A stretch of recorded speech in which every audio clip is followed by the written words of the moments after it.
La Bible dit, on va lire ce texte à partir du verset 20. Amen. Qui se rappelle de notre thématique?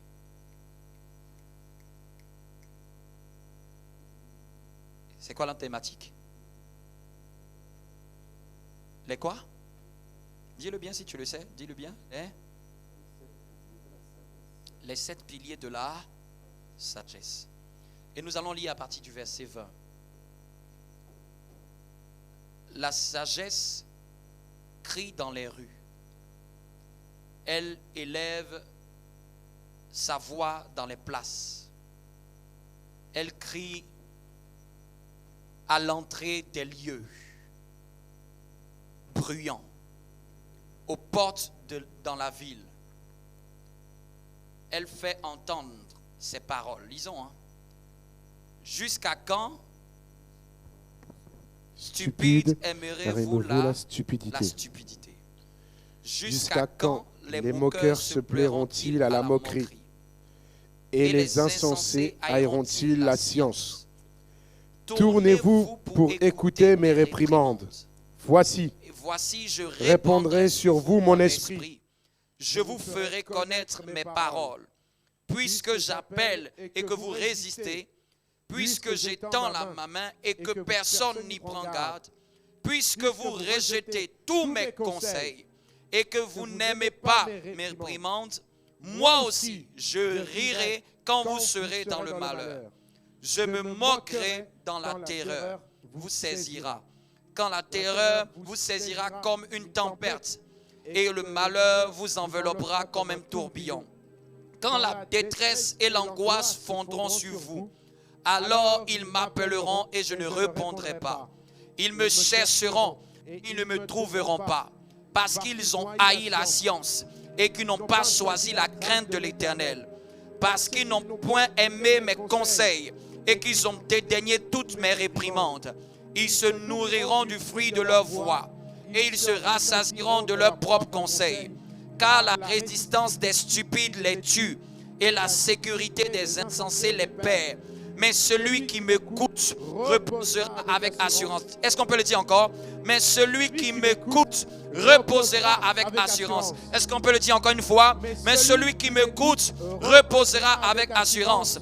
Il vivra tranquille sans craindre aucun mal. Amen.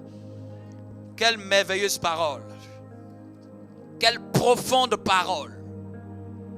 Ici, c'est la sagesse qui parle. Et elle dit, vous n'écoutez pas mes réprimandes. Elle dit, vous n'écoutez pas mes conseils. Elle dit, parce que vous n'avez pas eu la crainte de l'Éternel. Amen. Donc quand on est en train de parler des... Je vais les énumérer de manière parfaite et claire. Et tu pourras noter. Et ça pourra être un sujet de méditation même pour toi plus tard. Parce que je ne vais pas tous les traiter. Je vais traiter ceux qui vont avec la saison dans laquelle nous sommes. Amen. Surtout pour un début d'année, pour un premier mois de l'année. Quels sont les éléments de la sagesse? Chacun est important. Mais dans mon esprit, je vais traiter ceux qui sont prioritaires que je sens dans mon esprit. Amen. Dis avec moi les 7 piliers de la sagesse. Dis avec moi encore les 7 piliers de la sagesse. Les 7 piliers de la sagesse. Donc premièrement, la Bible dit que la crainte de l'Éternel, c'est le commencement de la sagesse. Donc le pilier numéro 1 de la sagesse, c'est la crainte de l'Éternel. Amen. Le deuxième que nous avons traité depuis 2 dimanches, c'est quoi? La quoi? Qu'est-ce que nous avons traité depuis 2 dimanches? Quel aspect de la sagesse que nous avons traité depuis 2 dimanches? Ceux qui suivent. Nous avons traité la réprimande. Amen. Tu étais là où tu es parti? Nous avons traité quoi? La réprimande. Après la crainte de l'Éternel, la réprimande. Le troisième que je donne, peu importe l'ordre, il n'y a pas d'ordre, comment on appelle ça, comment je pourrais dire, d'ordre hiérarchique. Hein. C'est moi qui les donne comme ça. Amen. Le deuxième, c'est le deuxième. Le deuxième. J'ai dit le premier, c'est la crainte de l'Éternel. Le deuxième qu'on a traité, c'est quoi? la réprimande. Le troisième, je l'appelle le conseil. Amen. Le troisième, c'est le conseil. Le quatrième va s'appeler, je vais vous le donner, le discernement ou la prudence. Amen. Quelqu'un me suit? Le quatrième, le discernement ou la prudence. Est-ce que tu es avec moi? Le cinquième, la connaissance ou la science. La même chose. C'est pour ça que vous voyez dans certains endroits, c'est marqué science, c'est marqué connaissance. Est-ce que vous êtes avec moi? Vous me suivez? Oui, amen. Ou bien tu es encore endormi ce matin? Il est 11h. Amen, amen. Ou bien tu attends que un voisin te réchauffe. Amen. Le salut, il est personnel. Amen. Amen. Je suis né pas en groupe. Amen. Et j'irai seul. Vous me comprenez un peu? Donc, j'ai dit, premièrement, la crainte de l'Éternel. Deuxièmement, la quoi? La réprimande. Troisièmement, j'ai appelé le conseil. Amen. Quatrièmement, que j'ai appelé le discernement ou la prudence. Amen. Cinquièmement, que j'ai appelé la connaissance ou la science. Amen. Cinquièmement, l'intelligence. Et en septième point, la force ou la puissance ou les exploits. Amen. La force ou la puissance, pour faire court. Donc la crainte, la réprimande, le conseil, le discernement ou la prudence, la connaissance ou la science, l'intelligence et la force ou la puissance. Au fait, ces sept-là, quand on étudie Proverbes, tu vas voir que ça revient le plus souvent. Tantôt on parle de science, tantôt on parle de connaissance. Quand on parle de science, on parle de connaissance. Dans ce que nous avons même lu tout de suite, vous avez vu, on a trouvé des ingrédients que j'ai cités. On a retrouvé le conseil, on a retrouvé la réprimande, on a retrouvé la crainte de l'Éternel, on a retrouvé la science. Amen. C'est le premier chapitre même de Proverbes. C'est-à-dire qu'il te donne directement ce que la sagesse est. La sagesse se manifeste par ces sept manières. Quand quelqu'un est sage, c'est qu'il a développé un aspect de la sagesse. Et la sagesse dont nous parlons, ce n'est pas la sagesse selon les hommes, c'est la sagesse selon Dieu. Vous savez, la sagesse, Dieu l'a répandue de sorte que même, parfois même quelqu'un peut ne pas être chrétien, mais peut manifester une sagesse de Dieu. L'intelligence que les gens ont, c'est une sagesse de Dieu. Personne n'a prié pour avoir l'intelligence. Des enfants sont nés et puis on a constaté qu'ils ont un QI surélevé. Les parents n'ont pas prié pour ça. Les parents n'ont pas sonné pour ça. Tu peux aller même au laboratoire. Aucun laboratoire peut créer l'intelligence. Vous êtes d'accord avec moi? Aucun laboratoire peut créer l'intelligence. On constate l'intelligence, mais on ne peut pas le créer. Ça vient de Dieu. Et souvent, Dieu distribue ces facettes de la sagesse quand nous naissons. Mais quand on est enfant de Dieu, comme on connaît le Seigneur, Dieu voudrait qu'on puisse grandir dans ses vertus plus que même les personnes qui ne le connaissent pas. Amen. La réussite, on a vu, une des conséquences de la sagesse, c'est la réussite. Ce qui fait la réussite de quelqu'un, c'est la sagesse. Et donc, on va s'attarder sur le premier pilier même qui fait le commencement de la sagesse. Qui est quoi? La crainte de l'Éternel. Dis avec moi, la crainte de l'Éternel. La crainte de l'Éternel, encore une fois. La Bible nous dit bizarrement que le commencement de la sagesse de Dieu ne commence pas avec la prière, ne commence pas avec le jeûne. Elle commence avec la crainte de Dieu. Donc, je me suis posé ma petite réflexion, mais pourquoi, Seigneur, tu dis que commencer la sagesse, il faut commencer par la crainte? Et il y a eu des passages de la Bible qui me sont venus. Il me dit, regarde, quand je me suis révélé à Moïse, quand j'ai appelé Moïse et que Moïse est venu vers moi dans le buisson ardent, quelle est la première chose que je lui ai dite quand il s'est détourné pour voir la vision? C'est-à-dire que quand il s'est retourné pour regarder qui l'appelle, avant qu'il voulait s'approcher, avant que je lui parle de sa destinée, avant que je lui parle de sa mission, avant que je lui dise ce à quoi il est destiné, je lui ai dit: ôte tes souliers, car le lieu sur lequel tu te tiens est un lieu saint. Vous me suivez? Dis-moi un amen bien. Il dit que c'est la première des choses que j'ai donné comme règle à Moïse. Parce que quelqu'un ne peut pas faire l'œuvre de Dieu sans qu'il ait commencé à marcher selon les règles de la sainteté de Dieu. Il dit: ôte tes souliers, ôte ce que tu portes, car l'environnement où moi je suis est saint. En d'autres termes, tu dois d'abord avoir la crainte de ce que je suis avant que je puisse aller loin avec toi. Il y a plusieurs personnes qui veulent aller loin avec Dieu, qui veulent progresser avec Dieu, qui veulent bénéficier des grandeurs et des faveurs de Dieu. Mais personne ne bénéficie des promesses de Dieu sans qu'il ait commencé par la crainte de Dieu. Et qu'est-ce que serait même la crainte de Dieu? La crainte de Dieu n'est pas une peur. La crainte, même quand je regardais dans la définition, est exprimée de deux manières. Une crainte peut être manifestée par peur et par inquiétude. Ce n'est pas de cette crainte dont nous parlons. Ici, il n'est pas question de la crainte mêlée de peur et d'inquiétude par rapport à quelque chose ou par rapport à une personne.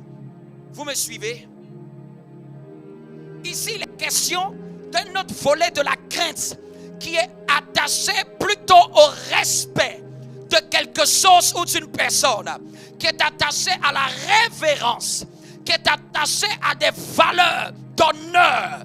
Quand on parle de crainte de Dieu, c'est le respect de Dieu. Plusieurs de notre génération, la Bible dit que dans les derniers temps, le monde va devenir ennemi. Les gens vont devenir ennemis des gens de Dieu. L'amour des plus grands nombres sera refroidi. S'il n'y a que ceux qui n'ont pas la crainte de Dieu qui peuvent tomber dans ce genre de choses.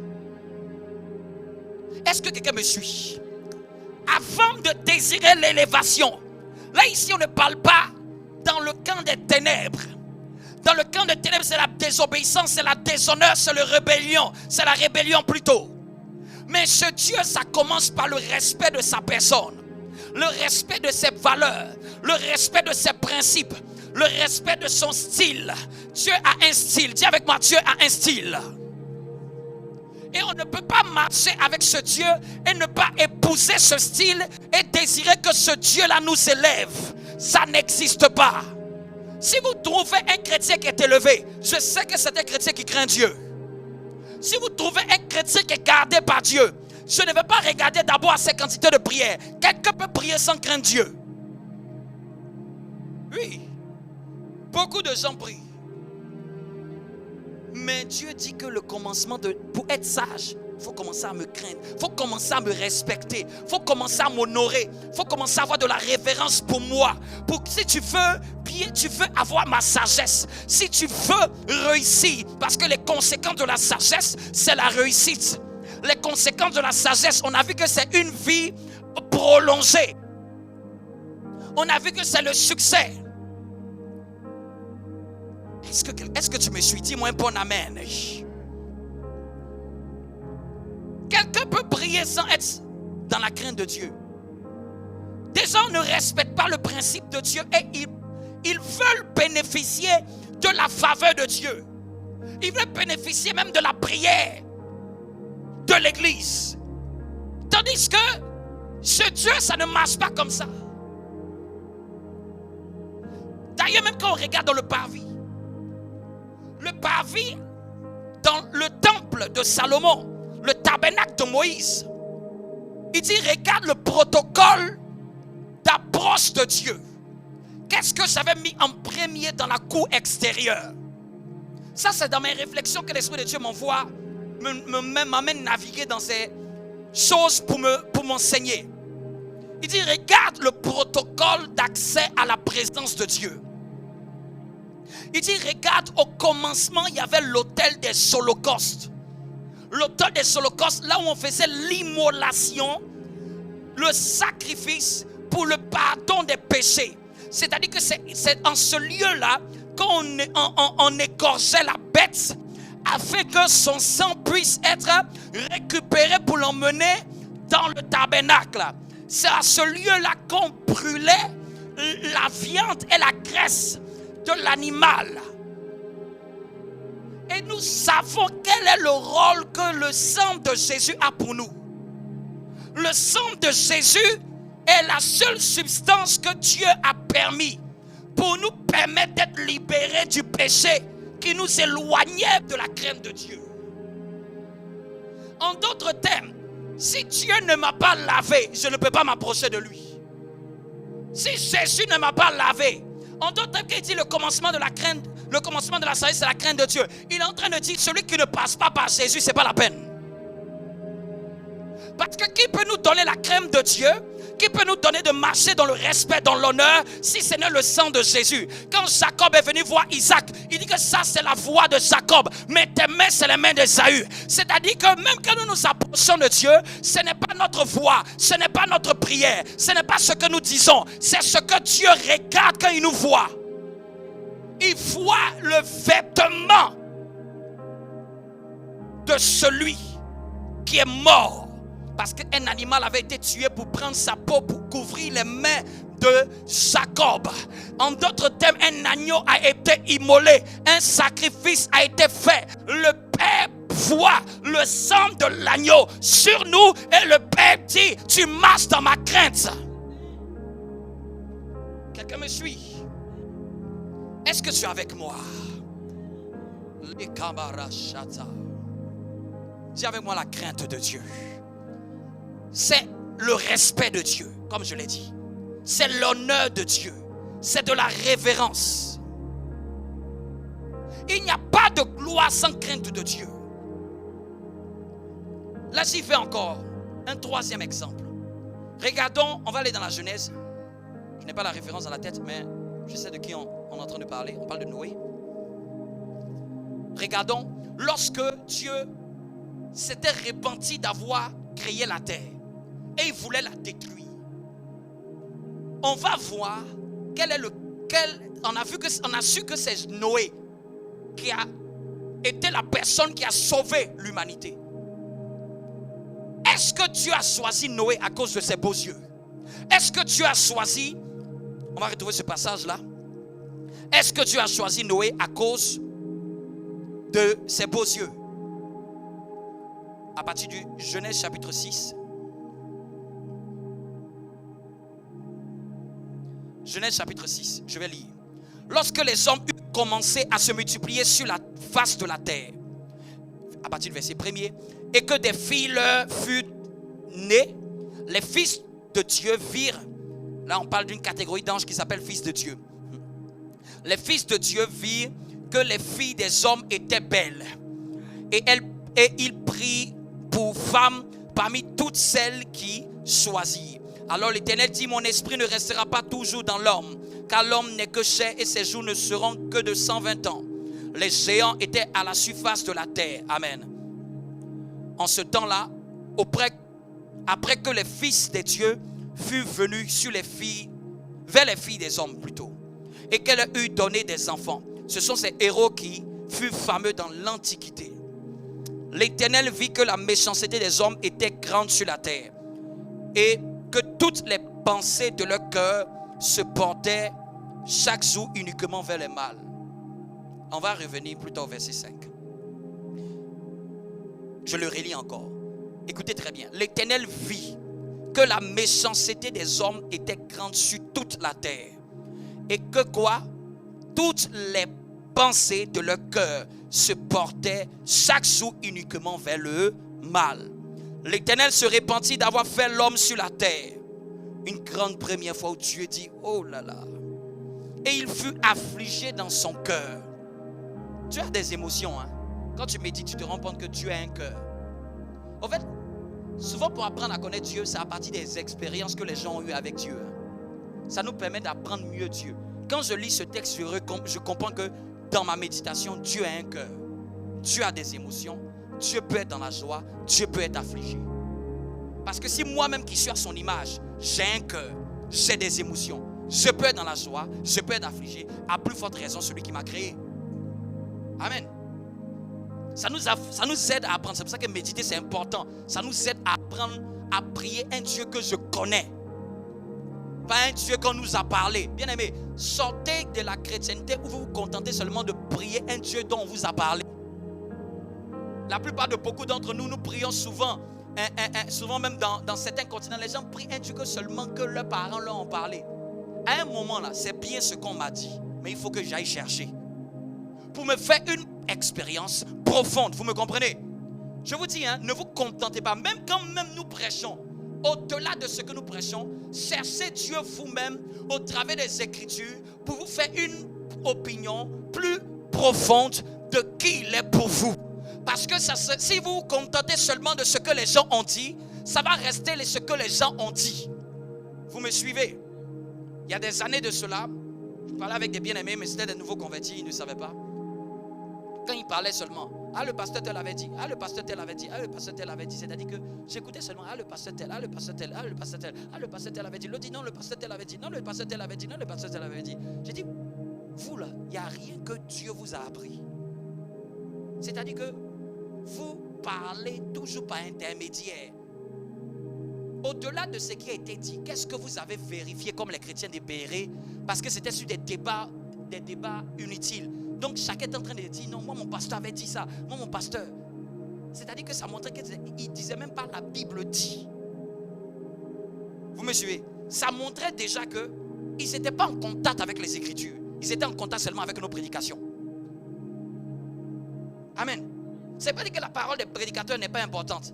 Mais ça veut dire une parole de prédicateur qui ne peut pas être soutenue, qui ne peut pas être étudiée après, qui ne peut pas être fait en sorte que tu vas avoir mené une expérience. Vous me suivez? Dans les Écritures. Ma prédication est censée t'emmener dans les Écritures. Mon message est censé t'emmener à aller creuser toi aussi. Vous me suivez? Ça ne doit pas se contenter de petites informations qui est dans ma tête. C'était tel jour, à tel culte, le pasteur avait parlé, mais je ne me rappelle plus bien. Une connaissance comme ça, ça ne te bénit pas.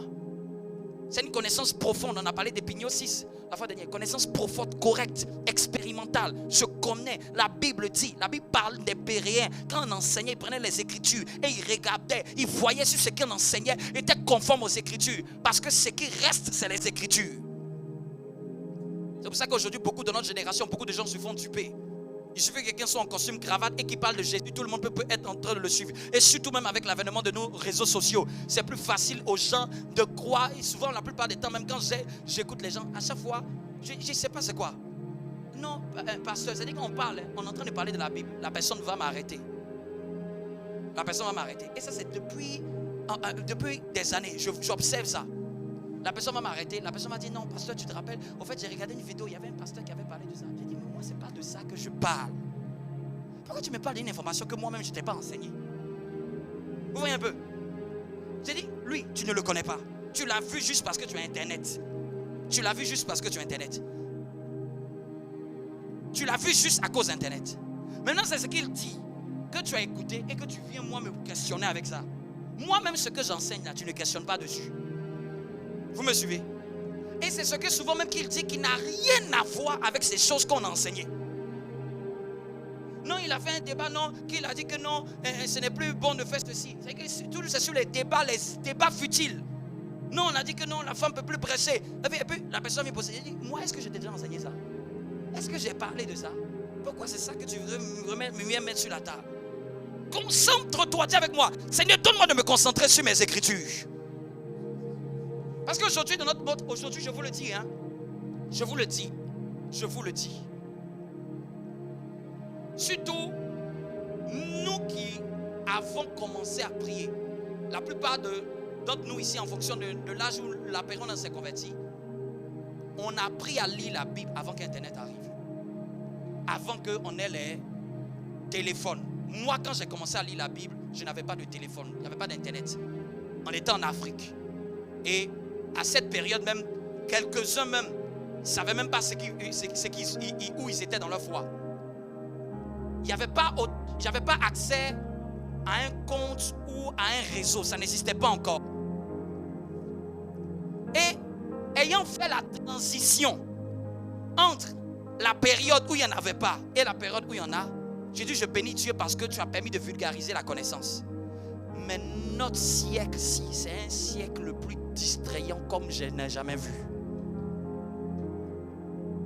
Le plus grand démon qui va perdre beaucoup de chrétiens, ça sera le démon de la distraction. Par la télé, par les réseaux. C'est-à-dire que la distraction est montée à excès dans notre génération. Quand tu vois même des applications que même des pays veulent fermer, parce que des applications où même l'État dit il faut que je change la modération de l'application parce que ça détruit même la culture même de notre pays. On est dans un monde de plus en plus distrait. Et dans ce monde de plus en plus distrait, c'est ceux qui vont garder les valeurs fondamentales. Vous me suivez? Ceux qui au-delà du téléphone vont avoir toujours le contact avec le papier des Écritures. Ceux qui au-delà des tablettes, au-delà d'Internet, vont prier eux-mêmes et vont parler à Dieu eux-mêmes au lieu que ce soit une voix qui parle pour eux. Ce sont ces valeurs-là qui vont nous garder. Je vous le dis. Ce sont ces valeurs. Vous me suivez? Et c'est un piège parfois à double tranchant. Ce n'est pas mon message, mais j'insiste. Parce que c'est ce que je vois. J'ai dit, mais Seigneur, moi, c'est la période où il n'y avait pas tout ça là. C'était encore même plus facile de chercher Dieu. Là, celui qui ne fait pas violence sur lui-même, il ne sait même pas le mois qu'est-ce qu'il a fait. Il ne sait même pas la journée qu'est-ce qu'il a fait. Il ne sait même pas la semaine qu'est-ce qu'il a fait. Qu'est-ce qu'il a fait?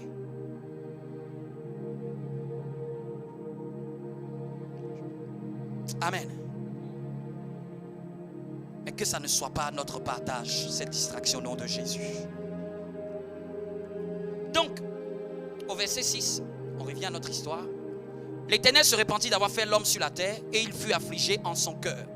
Et l'Éternel dit, j'exterminerai de la face de la terre l'homme que j'ai créé, depuis l'homme jusqu'au bétail, aux reptiles et aux oiseaux du ciel, car je me répands de les avoir faits. Est-ce que tu es avec moi? Est-ce que tu es avec moi?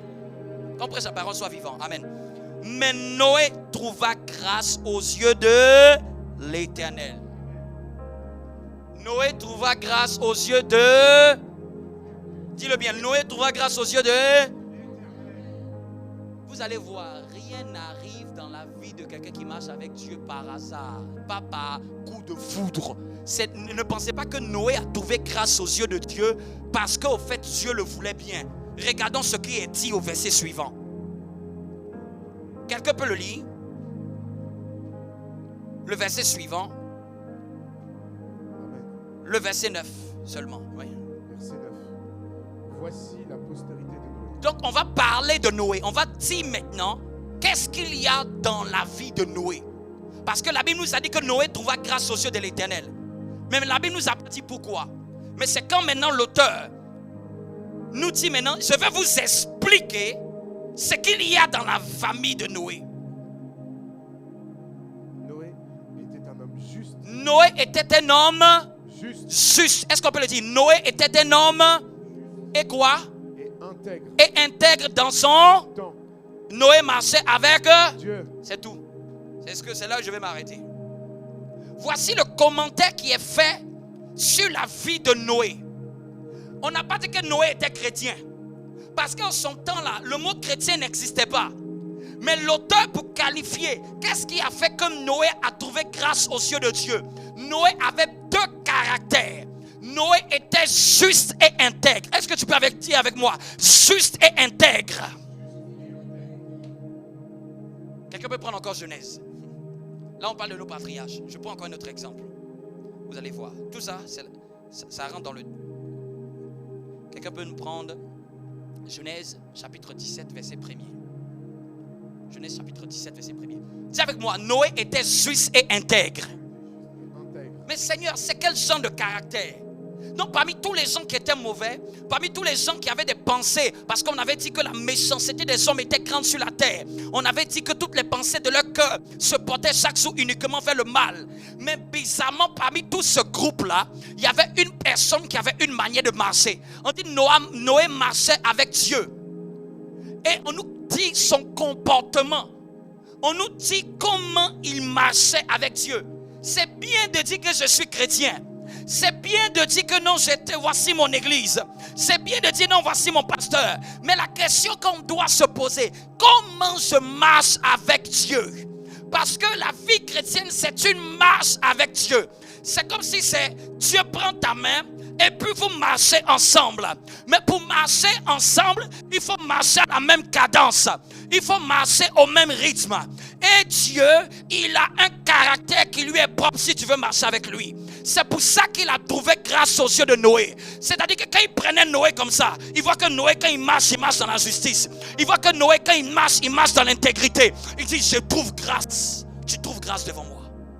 À cause de cette manière de faire, Noé a trouvé grâce devant Dieu.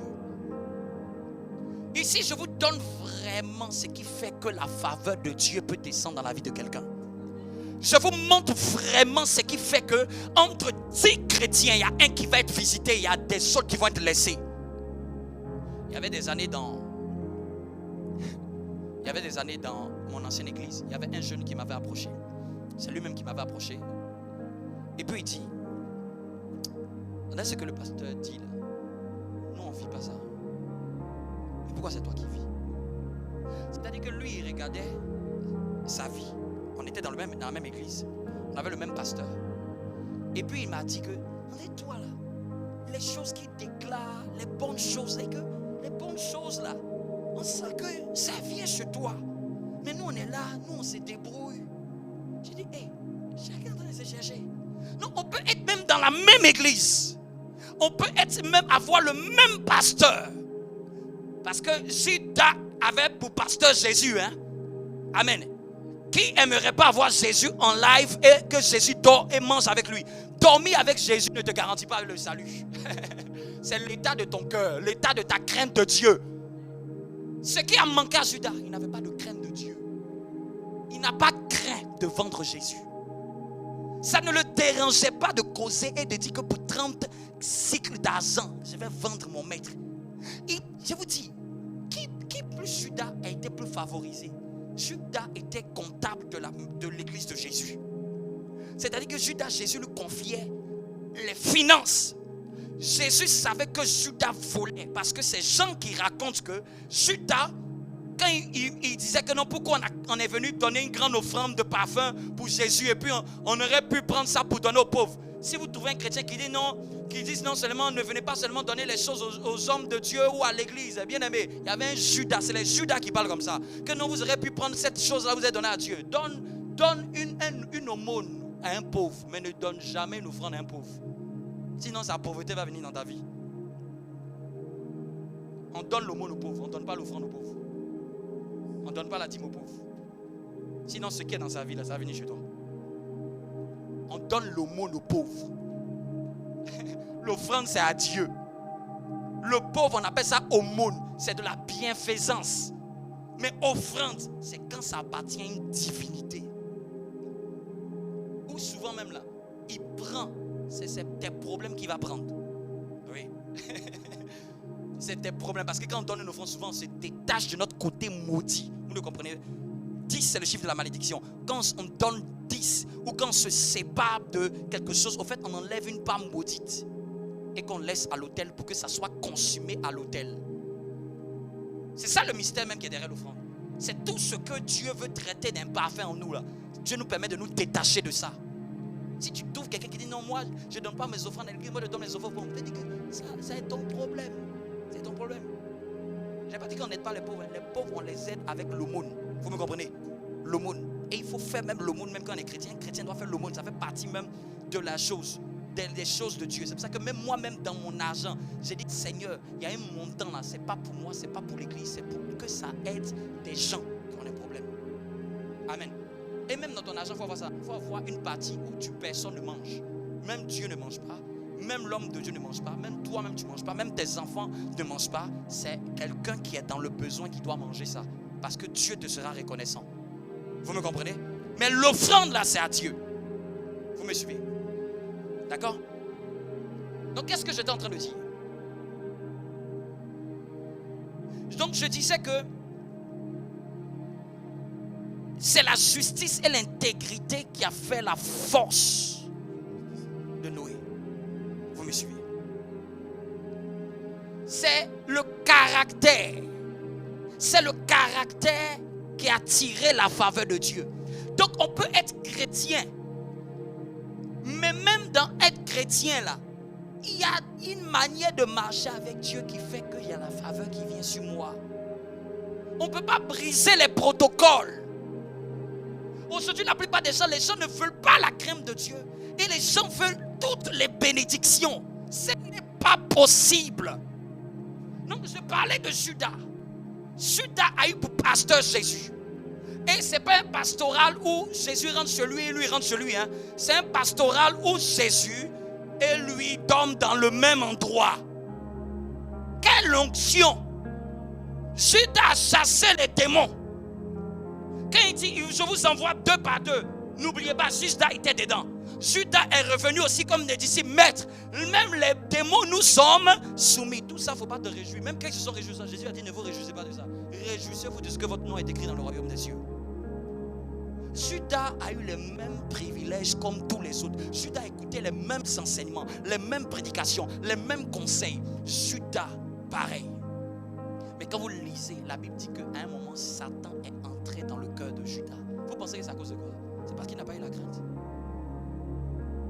Donc la crainte là, c'est ce qui garde un chrétien. C'est ce qui le garde authentique. Dis à ton voisin, est-ce que tu es authentique?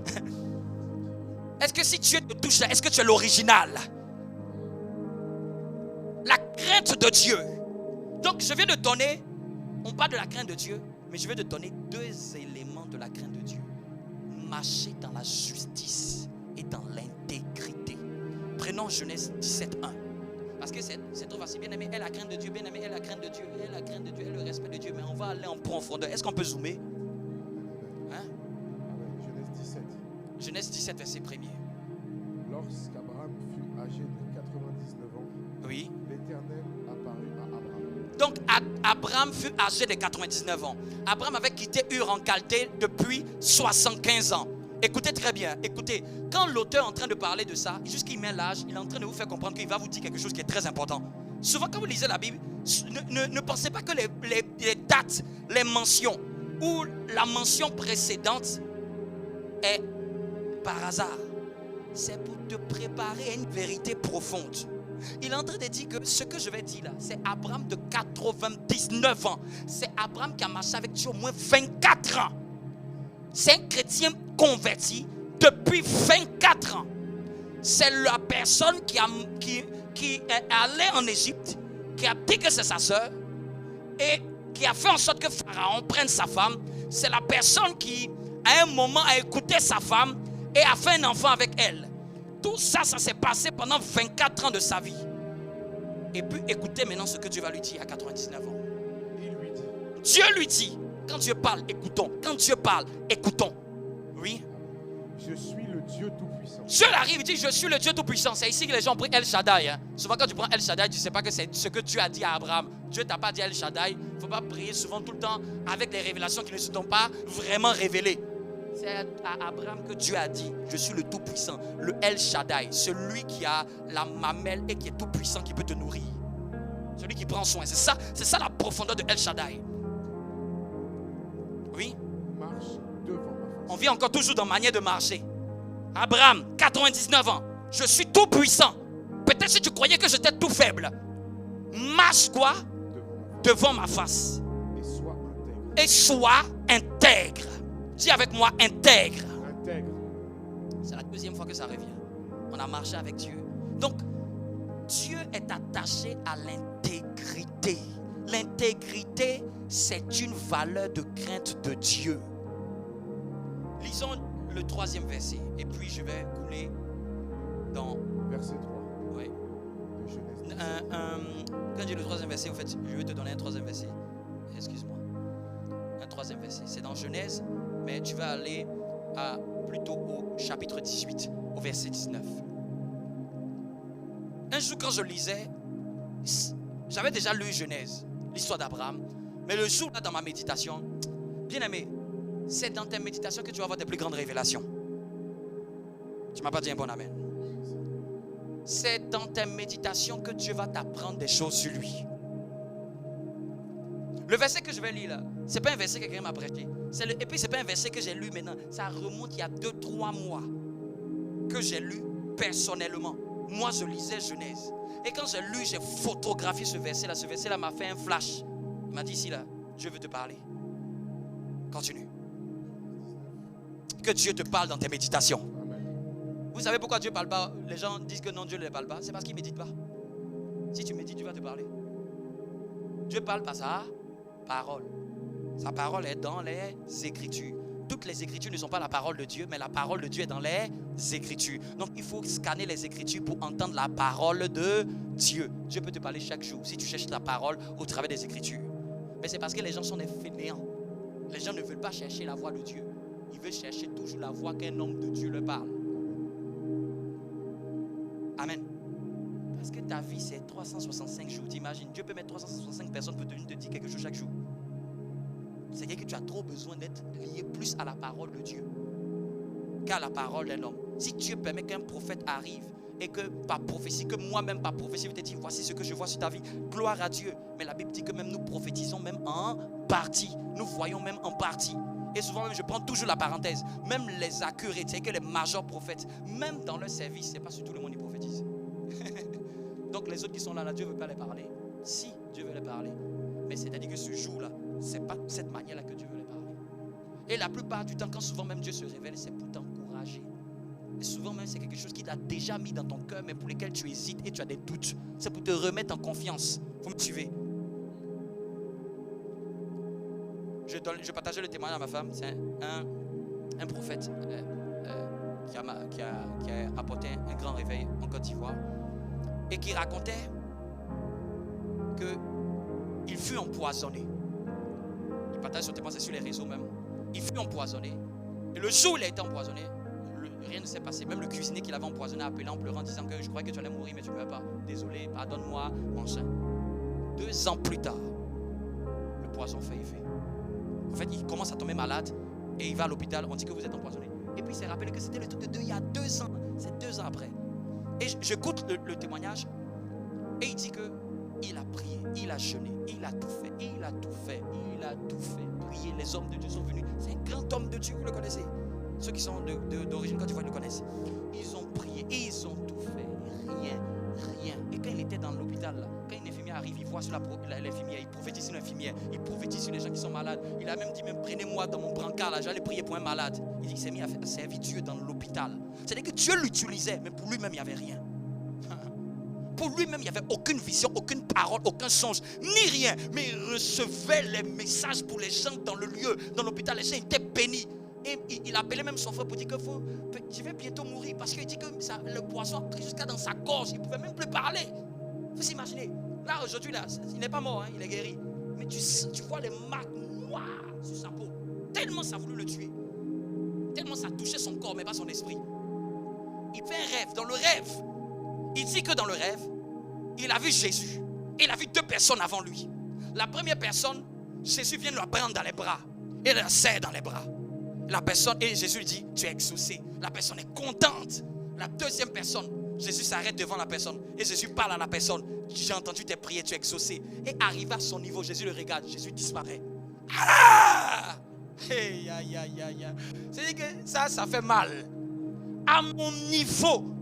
Il dit, il s'est mis à pleurer à chaudes larmes. Seigneur Dieu, les 2 tu les as exaucés. Il y a un tu as pris dans ses bras. Il y a un tu lui as donné une parole. Mais pour moi, il n'y a rien. Tu as à mon tout là, tu as disparu. Hey, mais écoutez ce qu'il dit. Il dit pendant qu'il pleurait à chaudes larmes, il dit mon fils, eux c'est parce qu'ils avaient besoin de ça. Toi tu n'as pas besoin de ça. Je suis en toi. Quelle révélation. Il dit que toi tu me connais. Je suis, quand j'ai disparu là, au fait je suis entré en toi. Je suis entré en toi et je n'ai pas besoin de te montrer des stratagèmes. Il dit, eux, c'est parce qu'ils n'ont pas assez de foi. C'est parce qu'ils ont tellement besoin de ça que j'ai fait. Toi, je te connais, tu me connais. Je n'ai pas besoin de faire ça pour te montrer que je suis là. Il dit, quand il s'est réveillé de ce rêve, il a dit, préparez-vous, c'est bon, je suis guéri. C'est fini. La révélation a délivré la personne. La révélation de savoir que Jésus est en lui. La guérison qu'il priait là, Jésus voulait lui faire prendre conscience. Tu n'as pas besoin de prier pour la guérison. Je suis la guérison en toi. Quelle révélation! Même il dit que les gens lui ont demandé, est-ce que tu as senti quelque chose pour dire que tu es guéri? Il dit, j'ai rien senti. J'ai rien senti. J'ai juste dit, c'est fini, je ne mourrai pas. La révélation. La révélation. C'est donné ça pour dire quoi? Au fait que souvent là, ce n'est pas parce que quelqu'un n'a pas dit ou que tu n'as pas reçu par ton frère, par ta soeur, un message venant de la part de Dieu que Dieu t'a oublié. C'est faux. Reste en communion avec lui. Aie foi en ce qu'il t'a déjà dit. Appuie-toi sur les paroles que tu connais, que tu as avec Dieu dans ton alliance. Tous ceux qui marchent avec Dieu vont vous dire ça. Souvent ils voient pour les autres, mais ils ne voient pas pour eux. Parce que souvent c'est une manière de Dieu de ne pas t'habituer à t'enorgueillir par ce que tu vois sur toi. Donc Dieu veut que tu marches non par la vue mais par la foi. Par la foi. Quand c'est pour toi-même, c'est par la foi. Lis le verset. Genèse 18, 19. Car je l'ai choisi. Oui. Afin qu'il ordonne à ses fils et à sa maison après lui de garder la voie de l'Éternel. On pourra lire même un peu plus haut, verset 18 même, pour qu'on comprenne bien. Amen. Verset 18. Abraham deviendra certainement une nation grande et puissante. Ça c'est le contexte, c'est au moment où Abraham était visité par 3 hommes, vous me suivez? Et au moment où les 2 autres sont allés chez Lot, et le 3e qui est l'Éternel, était en train de dire, est-ce que je vais dire à Abraham ce qui va se passer à Sodome ou Gomorrhe? Voyez un peu. Et puis c'est là qu'il a commencé à dire, certainement Abraham sera une grande nation. Donc continue, certainement Abraham sera une grande nation, oui. Et puissante, et en lui seront bénies toutes les nations de la terre. En lui seront bénis. Donc Dieu réalise que non, c'est quelqu'un d'important. En lui, là, il va avoir beaucoup de gens. Amen. C'est pas lui-même que nous sommes chrétiens aujourd'hui. À cause de lui, nous sommes greffés à lui par Jésus, n'est-ce pas? La Bible dit que tous ceux qui ont cru en Jésus-Christ sont fils d'Abraham. Nous sommes fils d'Abraham. Notre père, notre patriarche dans notre foi, c'est lui. Amen. Continue. Car je l'ai choisi. Car je l'ai choisi. Afin qu'il ordonne à ses fils et à sa maison. Écoutez, Dieu dit car je l'ai choisi. Afin qu'il ordonne. C'est-à-dire que Dieu dit que j'ai choisi quelqu'un pour qu'il va obliger à toute sa maison une manière de faire. Au fait, Dieu cherchait juste quelqu'un qui va faire comme lui, il veut. Quelqu'un qui va mettre dans sa maison la loi de l'Éternel. Quelqu'un qui va mettre dans sa maison les valeurs de Dieu. Dieu a toujours cherché un homme qui va ordonner à sa maison la loi de Dieu. Si tu veux savoir si tu es vraiment enfant de Dieu, c'est quand par toi et tout ce qui ta manière de vivre est sous ordonnance des lois de Dieu.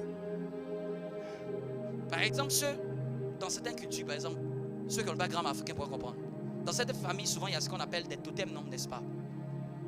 C'est parce que l'ancêtre de cette famille a ordonné que c'est ça ou rien. Vous me comprenez? Ce totem est rattaché à son idolâtrie.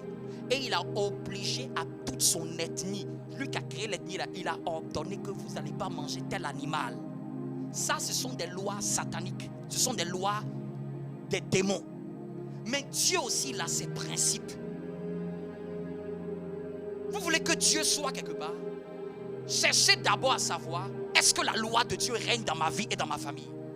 Si je suis seul, est-ce que j'ordonne à ma vie de se conformer aux lois de Dieu, au style de Dieu, à la manière de faire de Dieu? C'est en ça que je suis vraiment fils de Dieu. Ce n'est pas l'étiquette, non, je suis chrétien, je crois en Jésus, et puis je mets même le poisson sur la voiture. Ce n'est pas la chrétienté, ça. Ce n'est pas la chrétienté. Ou que je chante les chants chrétiens, ou que j'aime les chants chrétiens. Il y a beaucoup de païens qui aiment les chants chrétiens.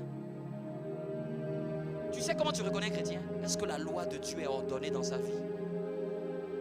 Ne vous laissez pas avoir Aujourd'hui, il y a beaucoup de culture chrétienne, mais beaucoup ne sont pas réellement fils de Dieu.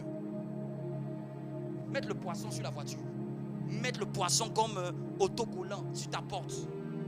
Mettre Jésus, comme dans certains pays de taxi, Jésus est Seigneur. C'est pas ça. Ça doit être écrit dans ton cœur. C'est le cœur. C'est dans mon style. C'est pas dans la bouche. Dites-moi, est-ce qu'on peut savoir quelqu'un chrétien dans la bouche? Non. Dis-nous quelle est la loi qui doit ordonner à sa maison. Réponds à cette partie-là. À sa maison, après lui, de garder la voie de l'Éternel. De garder quoi là? Voie de l'Éternel. De garder la voix de l'Éternel. La voix qui est ici là, c'est quoi? C'est quelle voix? C'est quel type de voix ici? Je vous pose la question. Ici, les questions de quelle voix? V-O-I-X ou V-O-I-E? V-O-I-E. Donc, de garder le chemin de l'Éternel. Il y a un chemin. C'est pour ça que quand Jésus est venu, il dit que je suis le chemin, la voie de l'Éternel. Vous me suivez? Quand on parle tout le temps de marcher, quand on marche sur un chemin. On ne marche pas parce qu'il faut marcher avec Dieu. Dieu a un chemin. En d'autres termes, mesdames qui ont déjà eu... Souvent nous en Afrique on vit dans le luxe, hein, dans certaines choses. Ici, tu ne peux pas aller... Qui ici est allé voir un couturier français pour dire qu'il veut coûter un vêtement? Tu connais le prix que ça te coûter. Et souvent on ne sait pas ce que ça vaut de nous habiller souvent dans certains pays en faisant faire par le couturier. En fait, c'est un style de vie de riche. Amen. Quand tu veux coudre un vêtement, tu fais quoi? Tu donnes quoi? Mesdames, elle mesure. Mais maintenant, une fois qu'il a pris tes mesures, il doit faire quoi? Tu dois lui donner quoi? Un modèle. Un modèle. C'est ce modèle-là qui va calquer. Il va copier le modèle. Jésus, quand il dit je suis le chemin, je suis le modèle. Nul n'a accès au Père sans avoir copié mon modèle. Est-ce que quelqu'un me comprend maintenant? Si quelqu'un ne s'est pas habillé comme moi, quand il dit habillé, n'a pas pris mon style, mon caractère, mes valeurs, mon modèle, il ne peut pas avoir accès auprès du Père. Même s'il chante Jésus est mon ami. Parce que quand le couturier, tu viendras le soir, tu ne regarderas pas la couleur du vêtement. Tu regarderas est-ce que c'est comme le modèle. Et tu sais quoi? Tu vas essayer. Dieu t'essaye. Et quand il voit que, quand Dieu nous essaye, quand il voit que ce n'est pas le modèle, il dit que ça c'est pas comme je veux. C'est comme ça qu'il a essayé Noé. Tu as trouvé grâce à mes yeux. Vous comprenez maintenant? Il a essayé Noé. Il regarde Noé. Il voit comment Noé fait. Il voit comment Abraham fait. Il dit marche devant moi. C'est parce qu'Abraham à un moment a commencé à faire, et souvent du terme à déconner. Et puis Dieu dit hey, je suis le El Shaddai. Ton histoire où tu t'es promené, tu as fait un enfant, il a 12 ans maintenant, tu es avec une autre femme à cause de ta femme. Ton histoire, hey, marche devant ma face. Au fait, Dieu était venu le dire. Hey, jusqu'à présent, je n'ai pas parlé. Hein. Les gens pensent que Dieu n'a pas parlé dans cette affaire. Le fait qu'il a dit sois intègre, c'est-à-dire arrête de te disperser. Arrête de tes papiers. Intègre, c'est qu'il faut être un. Il faut être entier. Il ne faut pas être tes papiers. Les gens me disent qu'il a pris sa femme, Dieu n'a rien dit. Si vous lisez dans Malachie, Dieu dit à cause du fait que tu as pris la femme que tu ne devais pas prendre. Dieu n'a jamais aimé cette histoire. C'est pour ça qu'il est venu à 99 ans. Maintenant, là, à 99 ans, 24 ans après de marche. Sois intègre. Tu n'es pas intègre, Abraham. Si on dit à quelqu'un sois intègre, à 24 ans de conversion, imagine-nous, restons humbles. Restons humbles. On lui dit, hé, mon ami, marche devant ma face. Tu ne marches pas bien. Sois intègre. Ça a 100 ans que maintenant sa bénédiction est venue. Vous croyez qu'Isaac est venu avant? Dans son jeu là qu'il est en train de faire, Isaac n'allait pas venir. Dieu ne donne aucune promesse. Je vous dis, hein, si on vous a prêché que bien aimé, quel que soit ce que tu fais, Dieu va te bénir. Je viens te dire, c'est un mensonge. Les promesses de Dieu sont rattachées à une manière de marcher. Les promesses de Dieu sont conditionnées par un comportement que Dieu doit observer en toi. C'est pour ça qu'on parle de promesse. C'est-à-dire que c'est une promesse. C'est une promesse. Elle est conditionnée. La seule chose qui n'est pas rattachée à un acte, c'est notre accès à Jésus. Mais même quand j'ai accès à Jésus, il faut qu'il y a des promesses, ça va rester en suspens. Qui entre en Jésus et puis tout d'un coup, il a tout avec le Seigneur. tu rentres là, Dieu te dit, je vais t'élever, je vais te faire, je vais te faire. Il entend derrière la manière dont tu vas marcher. Si un homme de 24 ans de marche, Dieu lui dit, sois intègre. Mais nous, par Jésus-Christ, nous pouvons être intègres plus tôt. Nous pouvons raccourcir le temps. On n'est pas obligé de faire un long moment de 24 ans pour se rendre compte que même comment je marchais depuis là, comment je me comportais depuis là, qu'est-ce que j'avais fait des 24 ans à l'église. On n'est pas obligé de perdre le temps pour voir la gloire de Dieu. Ce n'est pas Dieu qui a déterminé que 25 ans, à 25 ans, après qu'il aurait eu sa promesse, c'est lui qui a rallongé le temps de sa promesse. C'est lui qui a fait que le temps de visitation d'Isaac, là, ça a duré. Parce qu'il n'était pas encore intègre. Je vais expliquer c'est quoi intègre. Amen. Continue. Garder la voie de l'Éternel en pratiquant la droiture et la justice. Vous voyez? Comment je garde la voie de l'Éternel? En pratiquant quoi? La droiture et la justice. De garder le chemin de l'Éternel, de garder le style de Dieu, de garder la culture de Dieu, de garder la manière de faire de Dieu. Mais comment on va garder ça? En pratiquant quoi? La droiture et la justice. Dis avec moi, la droiture et la justice. La droiture et la justice. Ah, je cherche un verset qui me revient à l'esprit. Si quelqu'un pourra me retrouver, c'est un verset trop puissant. Est-ce que tu peux prier? Demande au Seigneur, pendant que je cherche le verset, prie et demande au Seigneur de te donner un cœur intègre. Un cœur intègre. Les barabas, un cœur intègre. Prie, élève la voix. Pendant que je retrouve un cœur intègre, de marcher dans la justice et dans la droiture. Les bresi katalaba baba. Les bresi katalaba. Zikete les besita. Les bresi kete les bébé. Les bresi talamante. Les bresi katalamando. La droiture et la justice. Un cœur intègre. Un cœur intègre. Un cœur intègre, un cœur intègre, un cœur intègre. Les mantalamassés, les bresita mantoa, les bresita la mama. Un cœur intègre, les bresita les bébé. Zikata la mantala, zikete les bébé. Zikete les bébé. Zintalama, un cœur intègre, prie bien. Les bébé. Zita la mante les besita. Les bresite les bébé. Les besita.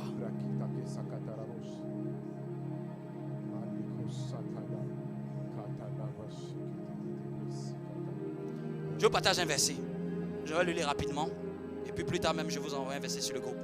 Il dit, je ferai, Ésaïe 28, verset 17. Je ferai de la droiture une règle et la justice un niveau. Je ferai de la droiture une règle. C'est-à-dire que c'est une règle que tu as fixée, la droiture. Et la justice, c'est un niveau. Donc ça m'a mené à étudier. On est dans la crainte de l'Éternel. Au fait, la crainte de l'Éternel, je viens de vous décomposer. C'est marcher dans l'intégrité. C'est marcher dans la justice et dans la droiture. La justice, c'est faire tout ce que Dieu demande concernant ses lois. C'est-à-dire que c'est marcher dans ses lois. Dieu dit qu'il n'aime pas ça. Tu te conformes à ça. Vous me comprenez un peu? Dieu dit qu'il n'aime pas qu'on soit méchant. Dieu dit qu'il n'aime pas le menteur. Dieu dit qu'il n'aime pas celui qui ne pardonne pas. Au fait, quand quelqu'un est droit, c'est quelqu'un qui essaie de faire les choses comme c'est. Vous me suivez? Par exemple, je vais vous donner un exemple de droiture. La justice, c'est beaucoup plus sur loi. Quand on parle de justice, c'est la loi. Mais la droiture, c'est plus profond. La droiture, c'est un état de cœur. C'est un état de cœur et c'est Dieu seul qui voit. Personne ne peut voir la droiture. C'est Dieu qui voit la droiture. Parce que la droiture, c'est l'état de ton cœur. C'est pour ça que je vous ai fait insister dans Genèse. Il a dit, il a vu la méchanceté des hommes. Ils n'étaient pas justes. Et il a vu les pensées dans leur cœur. Ils n'étaient pas droits. Il a regardé. On a dit que la justice, c'est quoi? C'est une règle. Et c'est quoi? C'est une règle. Et la droiture, c'est un niveau. Dieu a regardé. Les hommes ont trahi la justice. Ils sont méchants. C'est-à-dire que c'est visible. La justice, ça, c'est visible. Tu as volé, ça se voit. Vous voyez un peu? Tu as menti aux gens, ça se voit. C'est ce qui est visible qui transgresse la loi de Dieu. Vous me suivez? Mais la droiture, c'est plus profond. profond, c'est un état de cœur que personne ne peut savoir. C'est Dieu seul qui sonde les cœurs. Et il dit, il a regardé, il y avait des pensées mauvaises. Qui peut voir les pensées de quelqu'un? Si ce n'est pas Dieu. Dieu regardait les pensées des hommes. Il dit, hey, ils pensent tous méchamment. Ils pensent. C'est-à-dire qu'ils ne font pas, ils pensent. Dieu trouvait qu'ils n'étaient pas droits. En fait, la droiture, là, c'est le même synonyme à l'intégrité. C'est quelqu'un qui essaie de faire les choses vraies. Vous voyez un peu? En fait, c'est un point que je vais vous montrer, c'est quoi la droiture. C'est un truc que tu fais parce que tu sais que Dieu voit. Les hommes ne peuvent pas voir ça. Mais c'est ta manière à toi de rester droit. Donc souvent là, tu peux voir quelqu'un qui sourit, il est bien, mais ça, dis-moi ça là, comment tu peux voir ça? Comment tu peux voir? Comment tu peux juger ça? C'est ça qu'on appelle être droit. C'est quelqu'un qui, même dans son plus grand secret, Dieu le regarde et dit, toi tu es droit. C'est-à-dire que pour lui, l'erreur c'est l'erreur. La faute c'est la faute. Si la corruption c'est la corruption. Le péché c'est le péché. Le vol c'est le vol. Suivez. À quel détail? C'est ça la droiture. Quand tu es seul chez toi, à quel point tu peux être droit? Est-ce qu'on peut se donner des mots? C'est ça la crainte de Dieu. Ça là, c'est ce qui disqualifie plusieurs. On peut parler de Jésus. On peut faire extérieurement des choses. Mais dans le secret, quand il n'y a personne, qu'est-ce que tu penses? Qu'est-ce qu'on pense? La droiture, c'est un point que tu as une pensée. Et que tu sais que la pensée là n'est pas de Dieu. Est-ce que dans ta chambre, tu dis, oh malheur à moi que cette pensée là vienne dans mon cœur?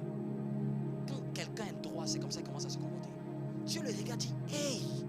C'est-à-dire qu'il n'est pas devant un spectacle. Dans sa chambre, il dit, mais Seigneur, pourquoi j'ai eu cette pensée contre cette personne? Pourquoi j'ai pensé mal contre ma soeur? Je ne sais pas, vous voyez, aujourd'hui, il y a beaucoup de gens, ils ne sont pas droits. Ils sont justes à cause de Jésus, mais ils ne sont pas droits. Jésus nous justifie par sa croix. Mais la droiture, c'est un état de mon cœur. Si tu es corrompu dans ton cœur, tu peux être un chrétien juste de Dieu. C'est-à-dire que tu ne fais pas ce qui est extérieurement mal. Mais quand il y a des pensées qui mentent dans ton cœur, tu ne les réprimes pas. Tu ne les chasses pas comme des démons. Tu ne te fiches pas. Mais comment une telle pensée a pu m'habiter? Comment j'ai pu avoir ça à cœur? J'aurais pu ne pas vous partager ce que je vous partage. Parce que ça ne fait pas partie de la prédication. Mais Dieu voulait que je prenne cet exemple pour vous montrer à quel point la droiture va. À quel point la droiture est telle que, même hier, j'écoutais un pasteur disait que non, le Saint-Esprit est venu le reprocher. J'ai une chose que je te reproche. Tu dis aux gens de faire les offrandes, toi-même tu es pasteur, tu ne fais pas d'offrandes. Et il dit, hey, c'est vrai, j'aide les gens, je finance les choses de l'église, mais quand c'est au moment des offrandes, je ne donne pas. Au fait, il s'est rendu compte que lui-même, il ne donnait pas les offrandes. Et Dieu était venu lui dire, ton cœur n'est pas droit. Tu ne peux pas dire aux gens de faire ce que tu ne fais pas. C'est pour ça que même moi-même j'essaie, je m'efforce. Personne n'est parfait, mais on s'efforce d'être aussi juste. Je dis Seigneur, je ne peux pas dire, je veux être le premier même qui donne dans l'église. Je vous dis, ce que je vous dis, ne pensez pas que c'est les chrétiens. Beaucoup même d'hommes de Dieu ne sont pas droits. Ils font des choses. Tu vois, souvent quand on est entre les hommes de Dieu, même le pasteur, même le leader dans la conférence, il dit, hommes de Dieu, vous payez vos dîmes. C'est vous qui dites aux gens de payer vos dîmes. Vous payez vos dîmes. Beaucoup ne sont pas droits. La droiture là, c'est être intègre dans mes voies. Ce qui nous est imposé à nous tous, ça nous est imposé à nous tous. Il n'y a pas de quelqu'un qui est, non, il est privilégié, non, ça c'est, non, ça. Vous me suivez? Un jour, il y a des années, je donnais une requête. J'ai dit, on va écrire les yeux de prière. Dieu m'a dit, et toi, ton yeux de prière? Toi, tu n'en as pas. Il ne faut pas prier, tu vas voir. C'est-à-dire que moi, je dis, on va donner les yeux de prière. Dieu demande, toi aussi, tu n'as pas écrit pour toi. Tu penses que c'est toi qui exauces. La droiture, c'est chercher à faire comme ce qui plaît à Dieu dans le cœur. Est-ce que quelqu'un me comprend la crainte de Dieu maintenant? Est-ce que tu peux acclamer Dieu pour cette parole? Est-ce que ça bénit quelqu'un? Non, à ton travail, en famille, avec tes amis, avec tes connaissances, sache qu'il y a un Dieu qui observe.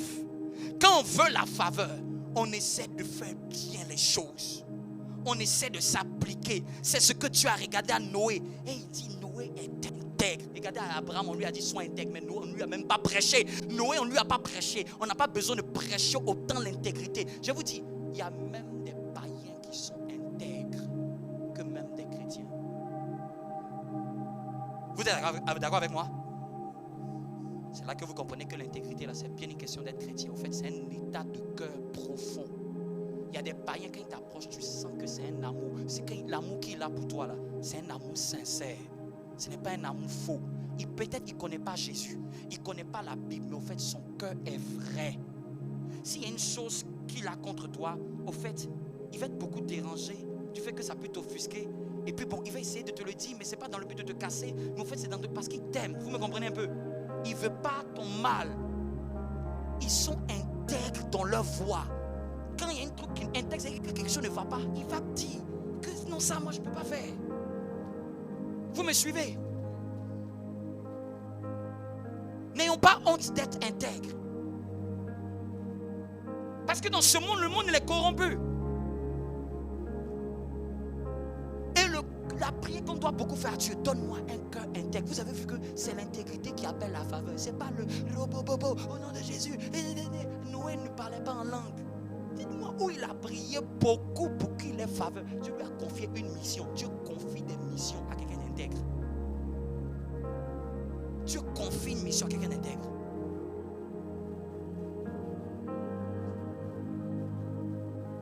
Droit. Ce que tu dis aux autres, est-ce que toi aussi tu peux te l'appliquer? Être honnête. Honnête, c'est être vrai. Dieu aime les cœurs comme ça. C'est ça la crainte de Dieu. Je respecte tellement Dieu. Et c'est pour ça que nous devons prier pour nos cœurs. Prions pour nos cœurs. Ce n'est pas un acquis. Ce n'est pas un acquis. Je n'ai même pas parlé de cet exemple pour dire que non, je suis plus intègre que vous. Non, non, non, non. Loin de moi la pensée d'être sur la chair et de croire que je suis plus intègre que vous. Non. Je me force aussi. Je me force. Il y a des moments, on traverse tous des moments de faiblesse, mais il faut avoir un cœur. Un cœur intègre, ce n'est pas un cœur qui fait tout parfaitement, mais c'est un cœur qui sait reconnaître quand il est en train de faire l'erreur. Non, là, j'étais mal parlé. Non, là, j'ai fait des cafés. Non, là, Seigneur, pardonne-moi, je ne devais pas faire ça. C'est un cœur qui sait se repentir vite. C'est un cœur qui sait se réparer vite. C'est un cœur qui n'est pas enflé d'orgueil. Si Abraham est venu, Dieu a venu dire à Abraham, sois intègre. C'est parce qu'il savait qu'il y avait un genre d'intégrité en Abraham. Abraham pouvait être intègre. Abraham pouvait, on ne demande pas à quelqu'un d'être intègre s'il ne peut pas. Abraham pouvait être intègre. Et regardez, après cette parole, Abraham est resté droit devant Dieu. Abraham était tellement intègre que quand même il allait combattre les rois Kedalaomer, quand il a pris le butin et que le roi lui a dit, voici l'argent qui est pour toi, il dit, loin de moi la pensée de prendre ton argent pour qu'on dise que toi tu m'as enrichi. C'est-à-dire que ton argent c'est ton argent. L'intégrité. C'est pas par la grandeur, mais c'est par le respect que j'ai. Il y a certaines petites choses même que nous faisons. On s'est dit non, Seigneur, on s'est dit que souvent non, ça c'est pas vraiment le plus important. Parce que Dieu ne parle pas. Mais ça nous cache des faveurs. Quelqu'un qui est intègre, c'est les gens qui rendent témoignage de lui. C'est quelqu'un qui doit rendre témoignage. Cette femme, elle est intègre, elle est droite, elle est juste. C'est Dieu qui rend témoignage. Ce n'est pas nous qui nous frappons la poitrine pour dire que nous sommes intègres, nous sommes justes. Non, non, non. C'est les gens qui te côtoient. Vous savez qui peut te connaître, savoir que tu es intègre? C'est les gens qui te côtoient le plus chaque matin.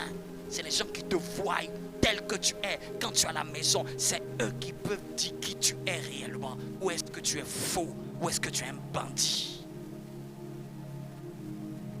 La personne qui me connaît réellement en tant qu'homme de Dieu, c'est ma femme. Vous ne me connaissez pas. Si je suis faux, elle va savoir que je suis faux. On a connu une soeur, elle a marié un homme de Dieu, soi-disant homme de Dieu. Après la vie, c'est des canaris à la maison. Elle dit, je ne savais pas que c'était féticheur que j'ai marié.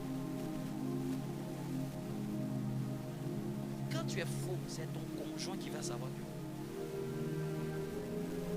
Amen. C'est pour ça que je m'efforce. Ah, prions. Seigneur, donne-nous cette crainte de Dieu. Aujourd'hui, la crainte a disparu dans l'église. Les gens méprisent leurs frères chrétiens, méprisent leurs soeurs chrétiennes, méprisent les hommes de Dieu.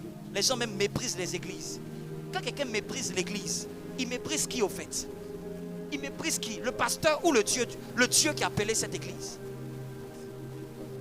Bien aimé, même quand tu viens chaque matin, c'est pas pour moi, c'est par crainte de Dieu. Tu sais qu'il y a Dieu ici. Peut-être on n'a pas tout, mais tu reconnais qu'il y a Dieu ici. Il y a Dieu ici. C'est par respect. Souvent même les gens, quand ils n'ont pas de respect, ils sont même venus avec toi, ils sont restés des années.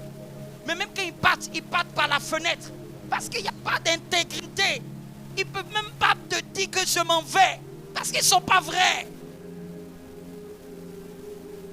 Quand tu es vrai, même au travail, quand tu vas quitter bon. Même si les gens sont méchants. Tu vas faire en sorte d'être intègre. Parce que même au travail, on te dit que si tu fais comme tu veux, là, un jour ça va te rattraper. Beaucoup de gens ont cru qu'il fallait qu'ils quittent le travail comme ils doivent quitter. Ils parlent mal à leur chef. Ils ne sont pas droits. Dieu ne cautionne jamais qu'on manque de respect à un chef. Même s'il est en tort. Prions pour nos cœurs la crainte de Dieu. C'est respecter. Aujourd'hui, je vous dis, dans l'église évangélique, c'est nous qui avons perdu plus le sacré que même les catholiques. Les catholiques ont un esprit du sacré. Nous, souvent, les évangéliques, à force de la liberté, il y a eu la désacralisation des choses de Dieu. On a vilebandé les choses de Dieu. Tu ne vas jamais voir un chrétien catholique en train de critiquer tel prêtre. Mais tu vois ce nous, la plaie du manque de crainte de Dieu. Nous, toujours, c'est comme s'il y a une maladie, c'est comme si c'est notre talon d'Achille. On est irrespectueux. On est irrespectueux. Enflé d'orgueil. On ne reconnaît même souvent même les gens vont à la mairie, à la préfecture, irrespectueux. Ils ne savent pas que c'est des autorités de Dieu. Ils voient la poste, ils méprisent l'agent de la poste. C'est un serviteur de l'État. On voit des gens qui insultent jusqu'à aujourd'hui, mais quand tu vas à la préfecture, on me dit toute parole sera un vote attaquant en justice contre ça. Tellement les gens, ils ont prié dans les églises, mais quand ils ont affaire à l'autorité de l'État, ils n'ont perdu la crainte de Dieu. Je vous le dis, si vous n'avez pas de respect pour toute autorité envoyée de Dieu, vous n'avez pas la crainte de Dieu.